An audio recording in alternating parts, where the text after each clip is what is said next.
ربنا آمنا بما أنزلت واتبعنا الرسول فاكتبنا مع الشاهدين.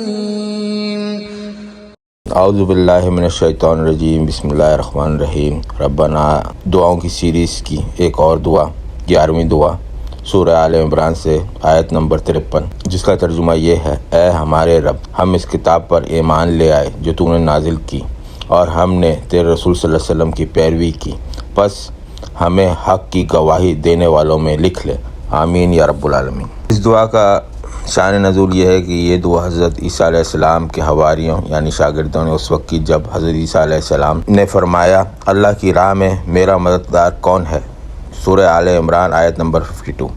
اس پر حواریوں نے جواب دیا ہم اللہ کے دین کے مددگار ہیں. اس کا ترجمہ یہ ہے کہ اے اللہ، ہم تیری نازل کردہ وحی پر ایمان لے آئے.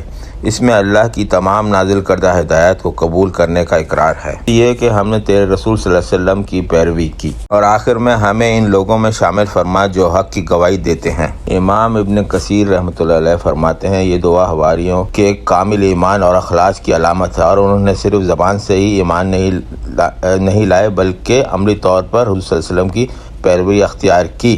فاکتبنا مع الشاہدین کا مطلب یہ ہے کہ اللہ تعالیٰ انہیں اپنے نیک بندوں اور حق کی گواہی دینے والوں میں شامل کرے تاکہ ہم اللہ کی رحمت کے مستحق ہو جائیں. امام طبری رحمۃ اللہ فرماتے ہیں کہ شاہدین سے مراد وہ لوگ ہیں جو اللہ کی توحید اور اس کے رسول کی سچائی کی گواہی دیتے ہیں. یہ دعا سچے ایمان اور عملی اطاعت کا اعلان ہے.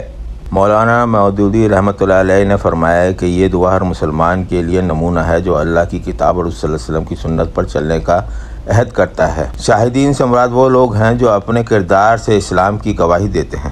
ڈاکٹر اسرار رحمۃ اللہ فرماتے ہیں کہ اس دعا میں 3 بنیادی ستون بیان کیے ہوئے ہیں.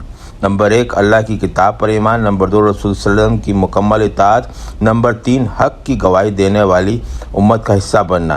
یہی ایک دائی اور سچے مسلمان کی پہچان ہوتی ہے. یہ دعا سچے مسلمان کے عقیدے اور عمل کی بہترین ترجمانی کرتی ہے. یہ دعا انسان کو اللہ کی کتاب، حضور صلی اللہ علیہ وسلم کی سنت کو مضبوطی سے تھامے قائم رکھنے اور سچے مسلمان ہونے کی گواہی دینے کے لیے بیان کی گئی ہے. اللہ تعالیٰ سے امید ہے کہ اللہ تعالیٰ ہمیں اس کے پڑھنے کی توفیق دے اور اس پر عمل کرنے کی توفیق دے اور ہمیں شیطان سے محفوظ رکھے. آمین یا رب العالمین.